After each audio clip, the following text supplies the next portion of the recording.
여호수아서 네. 바이블 스토리 텔레 스토리입니다. 여호수아서입니다. 하나님의 약속을 성취하는 이야기.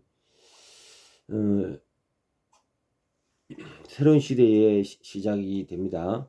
모세가 죽은 후에 이스라엘 백성은 약속의 땅 가나안을 눈앞에 두고 있었습니다. 광야 40년의 방황이 끝나고 이제 하나님의 약속이 성취될 때가 되었습니다.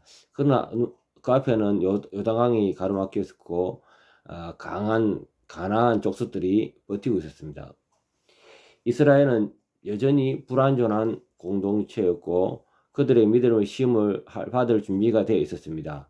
이때 하나님의 여호수아를 지도자로 세우시고 그를 담대히 나아갈 것을 명령하게 하십니다.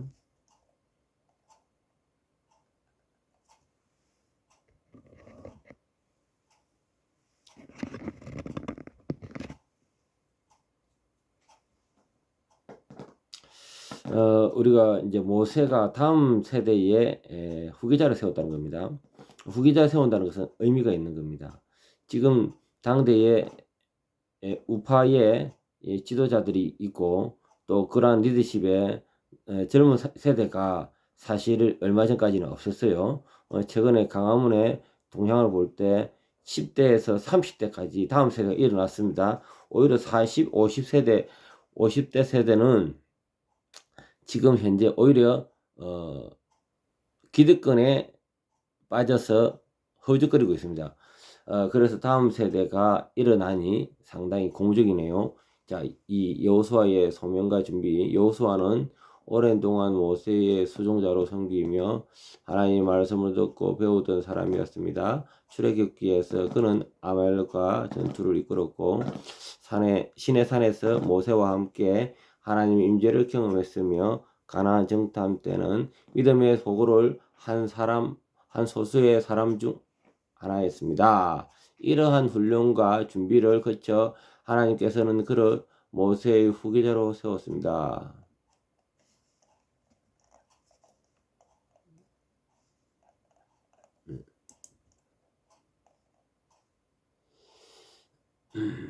자, 약속의 땅에 이제 약속을 성취하는데요. 가나안 땅 정복이 실질적으로 정복 훈련을 하는 거예요.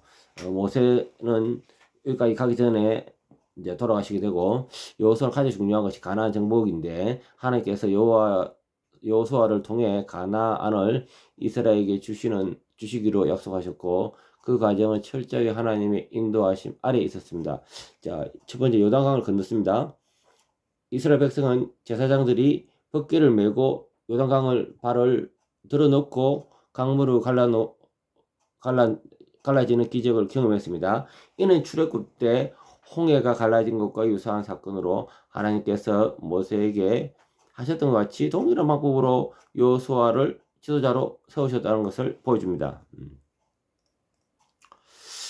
여리고성의 함락, 가나안 정복의 첫 관문은 강력한 성벽을 가진 여리고성이었습니다. 그러나 하나님께서는 군사적인 전략이 아닌 믿음을 요구했습니다. 이스라엘 백성은 7날 동안 성을 돌았고 마지막 날 7바퀴를 돈 후 나팔을 불며 함성을 지르며 성벽이 무너졌습니다. 이 사건은 전쟁이 인간의 힘이 아닌 하나님의 능력으로 이루어진다는 것을 보여주는 겁니다. 그래요. 우리 인생을 살아가면서 내 능력으로 하려 하니까 문제가 되는 거예요. 힘이 부딪히고 안 돼요. 인생은 한계가 있고 인생의 능력이 한계가 되어 있어요. 아이성 패배와 회복. 이스라엘은 첫 번째 승리 후 작은 성인 아이들을 쉽게 정복할 것이라고 생각했지만 참패를 겪었습니다. 이는 아간의 범죄 때문이었고 이 사건을 통해 하나님은 죄를 철저히 다스리는 분임을 드러냈었습니다. 이후 이스라엘은 하나님께 순종하며 다시 아이성을 정복했습니다. 우리가 작은 일이라도요 뭐 별거 아니다 하고 내 힘으로 하려니까 문제가 되는 거예요. 내 힘이 아닌 하나님의 힘으로 해야 될 줄 믿습니다. 왜냐? 내 힘으로 할 때는요 아마 자기의 의가 드러나고 자기의 힘을 자랑하게 됩니다. 하나님의 의와 하나님의 힘으로 온전히 나의 것을 빼고 오직 하나님만 살아나야 할 줄 믿습니다. 태양이 멈춘 날, 여호수아가 기브온 전투에서 하나님께 기도하자 태양과 달이 멈추는 기적이 일어났습니다. 이는 하나님께서 그분의 백성을 위해 우주 질서까지도 다스리시는 분임을 보여줍니다. 다스리는 분이죠. 네. 참, 이 자연계가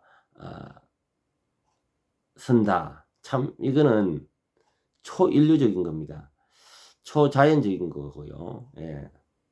이것은 하나님께서 함께 하시고자 하면 못할 일이 없다는 겁니다. 자, 네 번째, 기업의 분배와 갱신.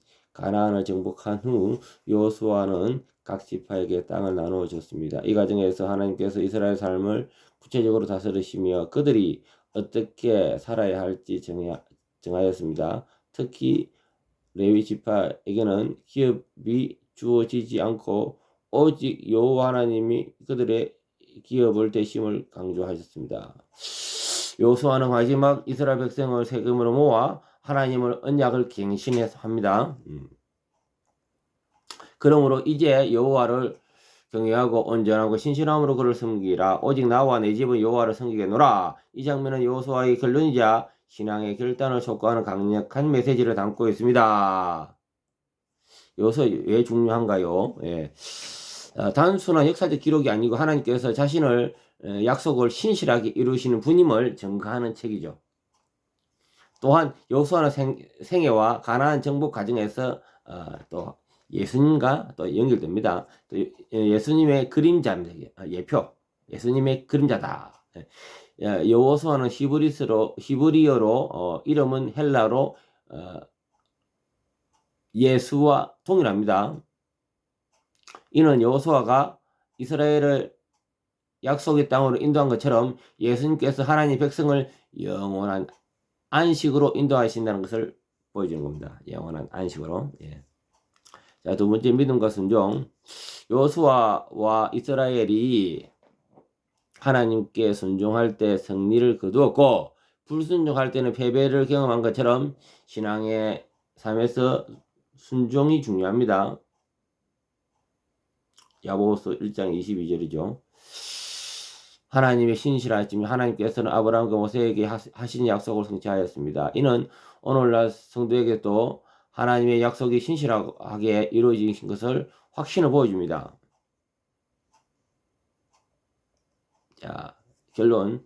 신앙의 결단이 이제 하는 거죠. 여호수아가 마지막 말처럼 우리의 신앙의 예정의 결단을 내려야 합니다. 세상의 이유가 두려움에도 누구를 섬길 것인가? 하나님께서 신실하게 우리를 인도하시기 위해 우리는 오직 나와 내 집은 여호와를 섬기겠노라고 고백해야 합니다.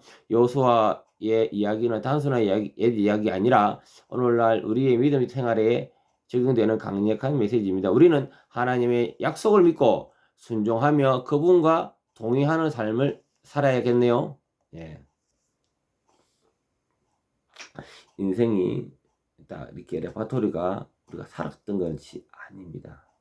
두렵습니다. 한 발 한 발 두려워요. 여호수아도 요단강을 건널 때 이미 강에는 물이 불었단 말입니다. 이동하다가 법궤가 썰려 내려갈지 사람이 물에 빠져 죽을지 두려웠어요.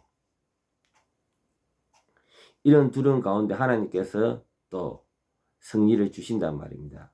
우리 인생에서도 나의 힘이 아닌 주님의 힘으로 살아가는 게 어떨까요?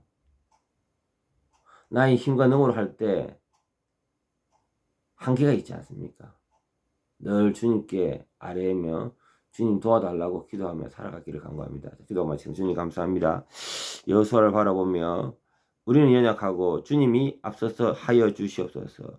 나의 힘이 아닌 주님의 힘으로 주님의 능력으로 감당케 하여 주시고 다 주님께 영광 돌리는 저희들이 다 되게 도와주시옵소서. 예수님 이름으로 기도합니다. 아멘.